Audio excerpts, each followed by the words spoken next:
राधा अपने mummy papa की इकलौती बेटी थी। उसके पापा का लीवर खराब था और इसलिए वो हमेशा बीमार ही रहा करते थे। उसकी माँ एक स्कूल में टीचर की नौकरी करती थी। बड़ी मुश्किल से राधा को एक ऑफिस में नौकरी मिली थी। राधा खुश होकर घर आती है और अपनी माँ को आवाज लगाती है, माँ माँ जल्दी आओ माँ, मेरे पास तुम्हारे लिए खुशखबरी है। क्या हुआ राधा, इतनी खुश लग रही हो? माँ पहले ये बताओ पापा कैसे हैं? ठीक है बेटा, वो दवा खाकर सो गए हैं। माँ मुझे नौकरी मिल गई है और उसकी सैलरी पूरे 30,000 रुपए है। क्या? मुझे तो यकीन नहीं हो रहा। तभी उनके घर की घंटी बजती है और राधा की माँ फोन उठाती है। हेलो, कौन? दूसरी तरफ से डॉक्टर बोलते हैं। जी मैं डॉक्टर निखिल बोल रहा हूँ। वो मुझे आपको आपके पति की आई रिपोर्ट्स के बारे में बताना था। हाँ डॉक्टर साहब कहिए। वो आपके पति का ऑपरेशन करना होगा। इस ऑपरेशन से वो एकदम ठीक हो जाएंगे, पर आपको 1 हफ्ते के अंदर ये ऑपरेशन करना होगा। और हाँ, इस ऑपरेशन के लिए आपको 5 लाख रुपए जमा करने होंगे। क्या? भला हम गरीब लोग 5 लाख कहाँ से लाएं डॉक्टर? वो सब मैं नहीं जानता, बस आपको ये ऑपरेशन 1 हफ्ते के अंदर करना होगा, वरना आपके पति की मौत भी हो सकती है। क्या? भला हम गरीब लोग 5 लाख कहाँ से लाएं डॉक्टर? ये कहकर डॉक्टर फोन काट देता है। अब हम क्या करेंगे सुधा, मुझे तो कुछ समझ नहीं आ रहा। क्या हुआ माँ, मुझे पूरी बात तो बताओ ना। राधा की माँ उसे डॉक्टर की कही सारी बात बता देती है। माँ तुम चिंता मत करो, कुछ न कुछ जरूर हो सकता होगा। हम कुछ न कुछ रास्ता निकाल ही लेंगे और पापा का इलाज भी कराएंगे। तभी उनके दरवाजे पर कोई दस्तक देता है। राधा जाकर दरवाजा खोलती है और वो दंग रह जाती है। बाहर दरवाजे पर एक भूत खड़ा हुआ था। भूत, माँ बचाओ। भूत, इतना चिल्ला क्यों रही है? पहली बार देखा क्या भूत? इतना कहकर भूत राधा के घर के अंदर घुस जाता है। राधा की माँ उस भूत से पूछती है, आखिर तुम यहाँ क्यों आए हो? मेरे पास तुम लोगों के लिए एक ऑफर है। मैं यहाँ से गुजर रहा था और मैंने खिड़की से सब सुन लिया। तुम लोगों को पैसे की जरूरत है ना, तो मैं 5 लाख रुपए मैं दूंगा, वो भी अभी के अभी। क्या? पर तुम भला हमें पैसे क्यों दोगे? तुम्हें हमसे क्या चाहिए? बस ज्यादा कुछ नहीं, मैं चाहता हूँ तुम मेरे घर आकर नौकरी करो। क्या? भूत के घर पर नौकरी? हाँ, मैं तुम्हें ऑपरेशन के लिए भी पूरा पैसा दूंगा और तुम्हारी हर महीने की सैलरी भी 50,000 होगी। इतने पैसे? भला तुम जैसे भूत के घर पर ऐसा क्या काम है जिसके तुम मुझे इतने पैसे दोगे? देखो, काम तो बहुत आसान है, पर मेरी कुछ शर्तें हैं। असल में मैं एक अमीर बिजनेसमैन था और मैं अपने छोटे भाई के साथ अकेला रहता था। मेरा छोटा भाई स्कूल में है। जब मैं ऑफिस में काम से दूसरे शहर गया, तब मेरे कुछ रिश्तेदारों ने लालच में आकर एक एक्सीडेंट से मेरी हत्या करवा दी और मैं मरकर भूत बन गया। 4 दिन से मैं भूत बनकर भटक रहा हूँ और मेरे छोटे भाई को तो ये पता भी नहीं कि मैं मर चुका हूँ। उसे सिर्फ इतना पता है कि मैं काम से दूसरे शहर गया हूँ। तो तुम मेरी बेटी से क्या चाहते हो? मैं चाहता हूँ तुम मेरे घर चलो और चलकर मेरे भाई का ध्यान रखो और मेरा घर भी संभालो जब तक मेरे भाई की पढ़ाई पूरी न कंप्लीट हो जाए तब तक, और तुम्हें सैलरी समय पर मिलती रहेगी। मैं तुम्हें सब समझा दूंगा। ठीक है, मैं तैयार हूँ, बस तुम पहले मेरे पापा के ऑपरेशन के लिए पैसे दे दो। राधा बेटा, ये तू क्या कह रही है? पहले ठीक से सोच ले। भूत के घर पर नौकरी? माँ, अब हमारे पास दूसरा कोई रास्ता भी कहाँ है? भूत पैसे से भरा बैग राधा को थमा देता है और वहां से चल देता है। रात भर राधा भूत के बारे में ही सोचती रहती है। अगले दिन सुबह जल्दी उठकर वो भूत के बताए घर पर पहुंच जाती है और दरवाजा खटखटाती है। घर पर कोई है? तभी भूत का छोटा भाई दरवाजा खोलता है। तुम्हारा नाम हरी है ना?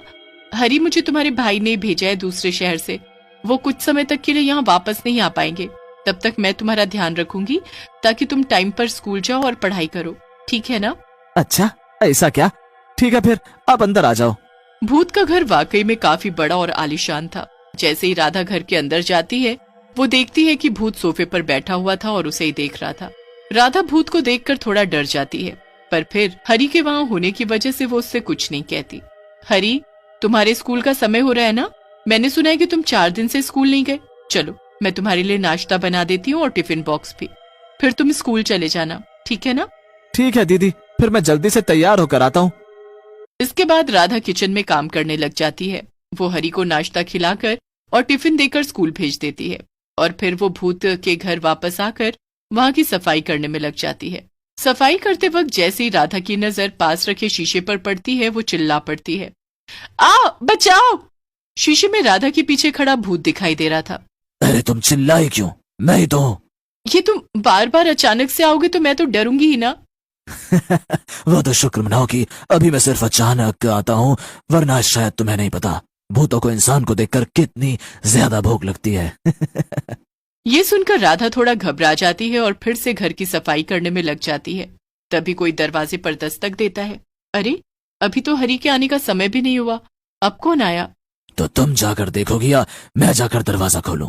हाँ हाँ, जाती हूँ। राधा जैसे ही दरवाजा खोलती है तो दो आदमी एक वकील को साथ लेकर घर के अंदर घुसे चले आते हैं। अरे अरे, अंदर कहाँ चले आ रहे हैं आप? कौन है आप लोग? ए लड़की, कौन है रे तू? और तू इस घर में क्या कर रही है? पहले तो मैंने कभी तुझे यहाँ नहीं देखा। मैं अब यहाँ की केयर टेकर हूँ और मैं यहाँ पर रहकर हरी की देखभाल करती हूँ।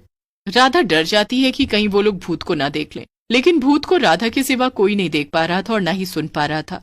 देख लड़की, तू जो कोई भी है, आज के बाद से घर हमारा है और हमें किसी भी केयर टेकर की जरूरत नहीं है। तुम बस हरी को लेकर आओ। कहाँ है वो? बुलाओ उसे, हमें उसका साइन लेना है इस कागज पर। हरी, हरी। अरे अरे, रुक जाइए आप लोग। हरी यहाँ नहीं है, वो स्कूल गया है। और कैसा साइन?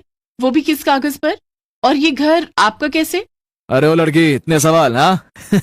हमें हरी से प्रॉपर्टी के कागज पर साइन करवाना और फिर हरी से हमें क्या, भिजवा देंगे हम उसे किसी अनाथालय में। चल अब जल्दी से बुलाओ उसे। तभी हरी स्कूल से घर आ जाता है और वो अपने दोनों चाचा को देखकर बहुत खुश होता है। अरे चाचा, आप दोनों कब आए? खैर अच्छा हुआ आप आ गए, मुझे घर में बहुत अकेला लग रहा था। पता नहीं भैया कब वापस आएंगे शहर से, इतने दिन हो गए उन्हें गए हुए। भैया और वापस?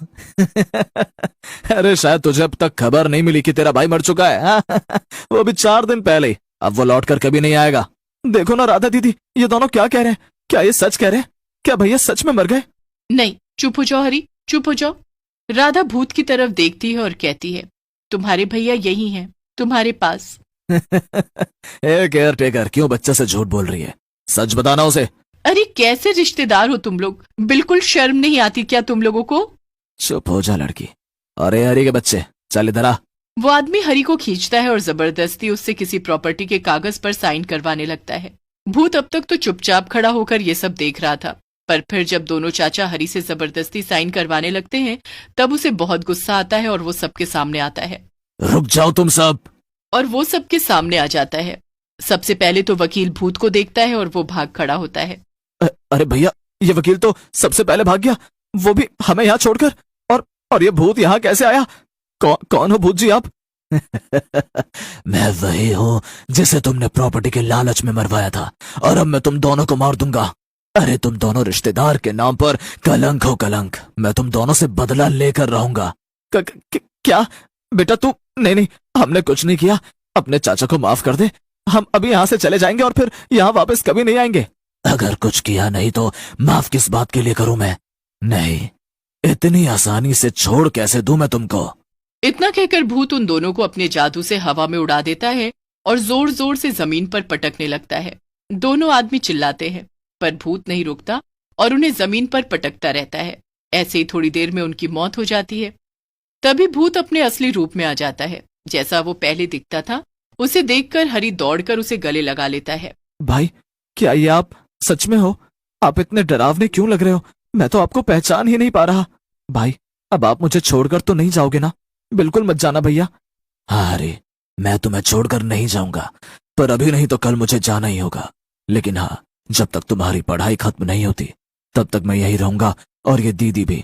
इसके बाद हरी, भूत और राधा साथ में रहने लगते हैं और सब कुछ पहले जैसा हो जाता है। राधा के पिता का भी ऑपरेशन हो जाता है और वो भी एकदम ठीक हो जाते हैं।